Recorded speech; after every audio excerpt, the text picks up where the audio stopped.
Okay, so I'm going to try to recreate this because my whole entire video got lost, and for some reason I can't find the voiceover for this part. So the first suspect that they looked at was David Norberg, and they actually exhumed him to test for DNA. I guess they found a hair in the vehicle, and it turned out that it wasn't the blue Gremlin. It was a red Pontiac. And I put a picture up here that was used in the abductions. So apparently there was a hair found in this red Pontiac, and they later matched it to a guy named, I think, Timothy Gunnels. And I also put his picture up here for you guys. But they said that Gunnels wasn't the kidnapper or the killer, but apparently he was quite young at the time of the murders, and so they think that he was, a victim of these pedophiles, and that's how his hair got in the car and was transferred to one of the victims. He said that he thinks they planted it to use him as the fall guy, but I don't know for sure that that's what happened. But he was never arrested in connection with this. He was eventually arrested on unrelated charges. So anyway, so at some point this Richard Lawson came forward, and he had been trying to get the police's attention for quite a while, saying that he had information about this case. But when he was arrested, he was in, I think, Pennsylvania. And so the authorities there were just really, not interested in what he had to say. But then at some point, the Michigan police found out that he was saying he had information, and so they went and talked to him. So Lawson, I think, was actually arrested for murder. And again, it was not in connection with this case, but he led them to a man named Lamborghini. I think his first name is Ted. He apparently was the one who had been holding the kids at his house. But again, I don't think he was the killer. It's just a really crazy case. You have people who abduct the kids, people who molest the kids, film the kids, kill the kids. It's just a whole huge ring of people. But apparently he had been living in this place they called, I think, Cass Corridor. And it's just kind of a seedy section of town. Where they had kind of the red light district, and drug dealers and stuff were real active down there. And I guess that's where he took the kids. So while they're combing through, fields out in the suburbs where the kids are from, they were actually down in the inner city at this guy's house. So he did get arrested, but I don't think he was ever charged with murder. Now then, the other suspect, which really seems to be now his name was Christopher Bush. And Bush had been arrested for child molestation in the past. But his family was wealthy. His father was a CFO, I think, of, was it Ford Motor Company?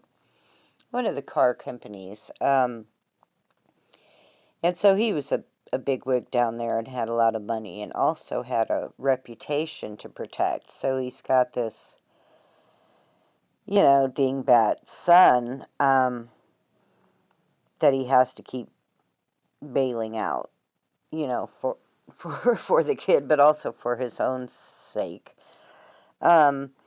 So when Christopher Bush and his accomplice got arrested, the accomplice got life in prison, and Christopher Bush got probation. Makes a lot of sense. So anyway, coincidentally, the day that Bush was released from jail onto probation is the same day the king went missing. So, like I said, the accomplice, and his name was Gregory Green, he got life in prison. I think there were 14 counts of child molestation. So, Christopher Bush was staying in a cottage, I guess, on the outskirts of town or something, I don't know. And one of the neighbors out there actually called the police and said, hey, that, pedophile Bush guy is up here with a couple kids. And of course, the police just never even showed up to check into that. So I don't know if Bush was actually formally charged in this case, but I think like a year and a half after the killings, if I've got the timeline correct, he supposedly committed suicide. And I'm going to put the pictures up here. I know it's, gory, but if you see like where this gun is at in, relation to where his body is, there's just no way that this guy killed himself. And it's a rifle. So how does that work? Can you really, is your arm long enough to shoot yourself in the head with a rifle? Sorry, it's just ridiculous. And they were claiming that the police didn't think he had anything to do with it. But yet right after his death, they disbanded the task force. So it seems to me that they knew they had their guy. Now, Timothy King's dad was an attorney, and he investigated this case, on his own for years, looking into this stuff. And they wouldn't share their files with him or give him, any kind of access to the information that they had amassed. Which is, it was just really weird. Like the original, I think it was prosecutor, county attorney, somebody up there, was actually friends with Chris Bush's family. And then eventually he was voted out or whatever, and a new lady stepped in, and she was even worse.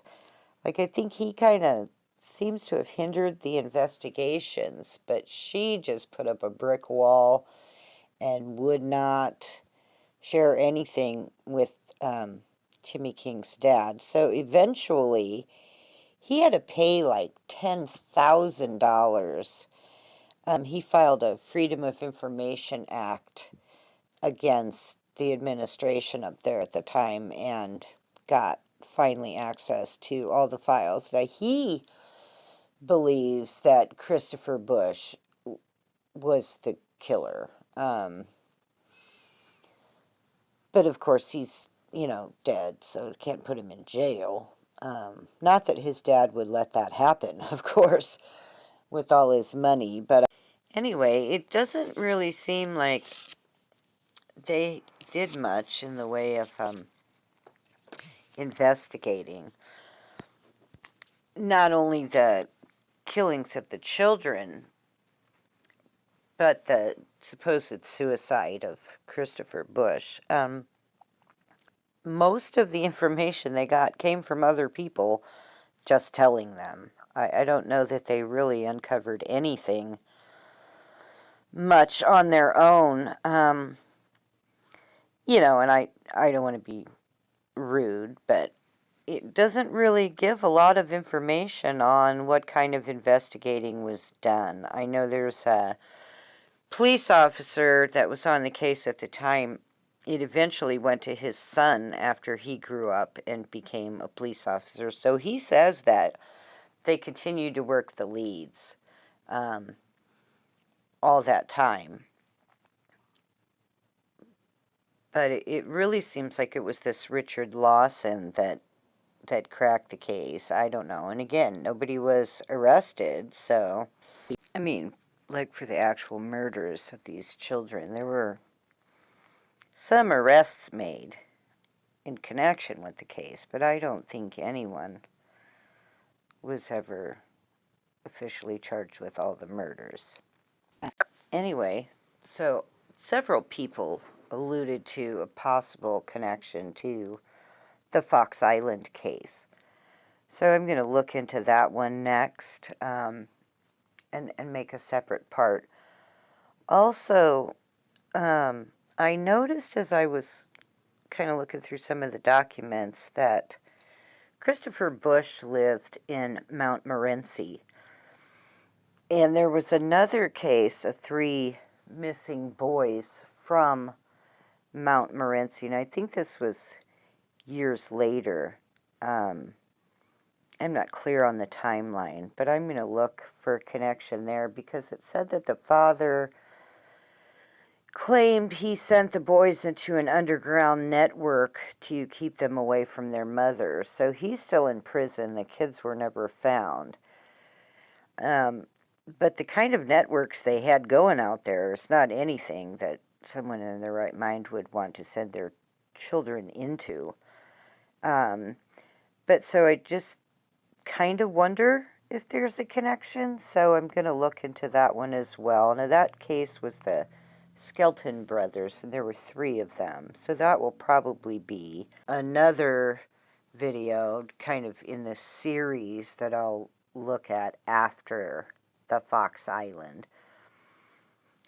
So that's all I have for now. Thanks for watching. Good night and God bless.